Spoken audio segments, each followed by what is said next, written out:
Ich bin Elisabeth und ich bereise Mexiko, ein Land, das nicht nur wunderschön ist, sondern in dem es immer wieder etwas Besonderes zu entdecken gibt. 10.000 Kilometer entfernt liegt Mexiko von meiner Heimat Österreich und es besitzt die unglaubliche Flächenausdehnung von beinahe 2 Millionen Quadratkilometern. Heute führt mich meine Neugier nach Hidalgo, eines der 32 Bundesstaaten Mexikos.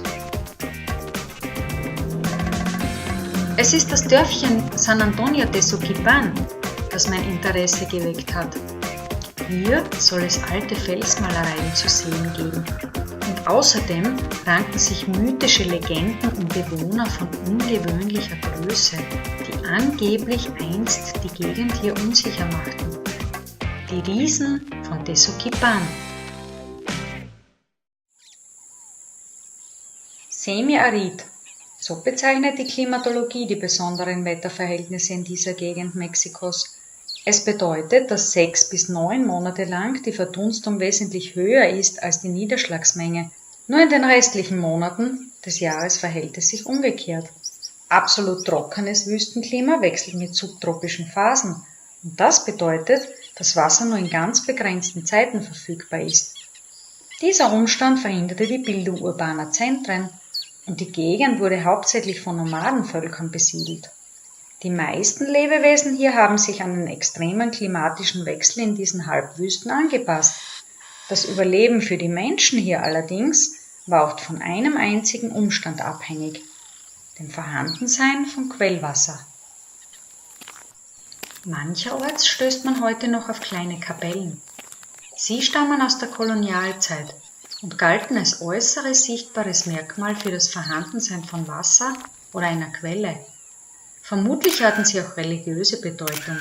Ihre Nischen beherbergten einst Steinplastiken christlicher Heiliger. Es ist schon recht heiß. Antonio, mein Guide, ist noch nicht eingetroffen. Daher nütze ich den Schatten eines kleinen Geschäftes in der Nähe, um mir die Wartezeit etwas zu verkürzen. Und, wie man sieht, hat hier bereits jemand auf mich gewartet. Tja, in Mexiko gibt es kaum einen Ort, wo man keine Hunde antreffen kann. Aber schade, Antonio ließ nicht lange auf sich warten. Aber, um ehrlich zu sein, mein Plan für heute beinhaltet ja nicht nur, kleine Hunde zu streicheln. Unser erstes Ziel also sind die Felsmalereien und ich muss gestehen, der Ort, wo sie zu finden sind, ist wirklich spektakulär. Wir beginnen unsere Erkundungstour über einen Weg entlang einer Schlucht, die zu Zeiten der Niederschläge Wasser führt. Im Moment allerdings ist sie bis auf einige Wasserreste beinahe völlig ausgetrocknet. Während ich immer noch ganz fasziniert von dieser Landschaft bin, erzählt mir Antonio etwas über die Geschichte dieser Region. Zum Beispiel, dass diese Zone hier auch als das Tal des Mezquital bezeichnet wird. Mezquital oder Mesquite, das ist eine Pflanze, die nur in dieser Gegend und unter semiaridem Klima wächst. Außerdem ist sie extrem widerstandsfähig gegenüber Trockenheit. Außerdem erzählt er mir, dass hier in Urzeiten ein Stamm gelebt habe, der als Ñañú bezeichnet wird. Es gibt auch ein anderes Wort dafür, Otomi. Aber übersetzt bedeutet das nichts anderes als die Männer, die mit Pfeilen gehen. Und nun ist es soweit. Wir erreichen den Ort, wo wir auf die ersten Felsmalereien treffen. Inmitten von unberührter Natur beginnen die Überraschungen. Ein einzelnes großes Felsstück, ein Monolith in Form eines Pilzes, und an seiner Unterseite eine Gruppe archaischer Malereien. Meine ersten Felsmalereien aus uralter Zeit. Vielleicht ist es die Einfachheit der Darstellungen, gepaart mit den Zeichenstrichen in weißer Farbe. Ich kann's nicht erklären, aber ich bin wirklich außerordentlich überrascht und berührt. Bis zum heutigen Tag weiß niemand so ganz genau und mit wissenschaftlicher Sicherheit, welche Bedeutung diese Symbole tatsächlich haben. So wie dieses hier zum Beispiel. Man glaubt, es repräsentiere die 4 Himmelsrichtungen. Und jenes hier, möglicherweise eine Art Stammbaum, der die Herkunft und die Verteilung der unterschiedlichen Rangstufen in den Familien kennzeichnet und darstellt. Aber zu meiner Überraschung bleibt es nicht nur bei diesem einzelnen Felsen. Nur wenige Schritte entfernt befinden sich große Monolithe, die als die Riesen bekannt sind. Innerhalb der Kultur der Otomi bzw. Nanyuo bezeichnet man die Riesen als Uemas. Ihre Legende ist bei ihnen etwas tief Verwurzeltes. Nicht alle dieser Legenden sind völlig ident, jedoch berichten sie einheitlich, dass das Gebiet hier ursprünglich von Riesen beherrscht wurde.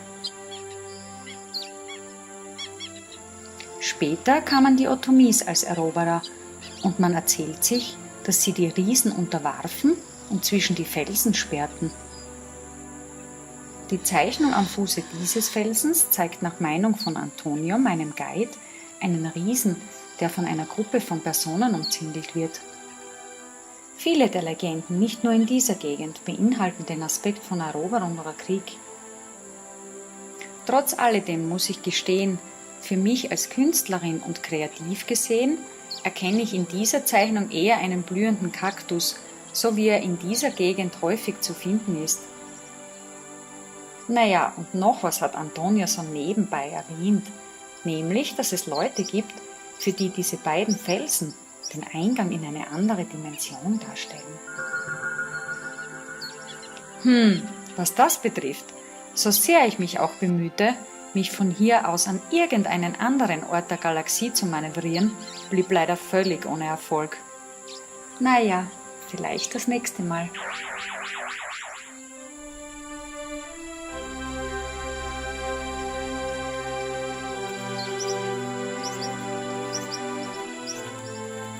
Unser Rundgang geht weiter. Entlang der Schlucht, nur etwas weiter unten, stoßen wir auf weitere Malereien, die, so Antonio, einen Kalender oder ein Sternbild zeigen. Noch beeindruckender erscheint mir die nächste Gruppe der Zeichnungen. Sie stellt den Kampf zwischen Riesen und Menschen dar und wurde angeblich sogar von den Riesen selbst gezeichnet. Antonio scheint davon überzeugt zu sein, dass außer jenen niemand sonst dazu imstande gewesen wäre, diese in jener Höhe anzubringen.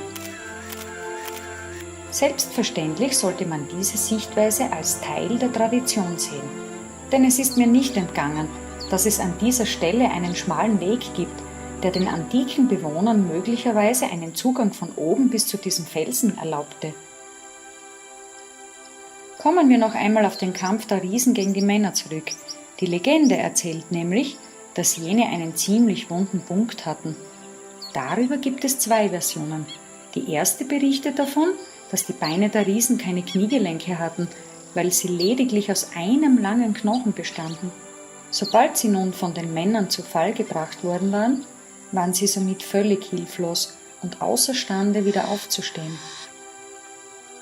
Die andere Theorie erzählt, dass die Riesen zwar unglaublich stark waren, allerdings aus Kristallglas bestanden und somit gegen die spitzen Pfeile der Krieger nicht die geringste Chance hatten.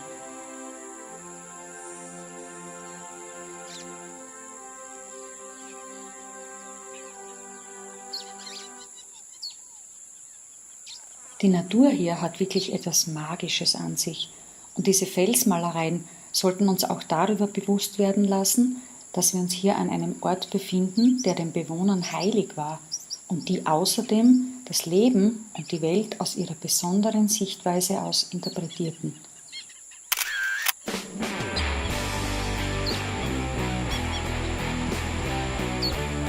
Der heutige Tag neigt sich dem Ende zu. Die letzten Meter des Aufstiegs nutze ich, um noch einmal über die Magie dieser Gegend nachzudenken, die gefüllt ist mit ihren ganz besonderen Geschichten. Und das war nur eines von vielen Abenteuern in Mexiko. Ein Mexiko, so wie ich es aus meinen Augen heraus sehe, entdecke und erlebe.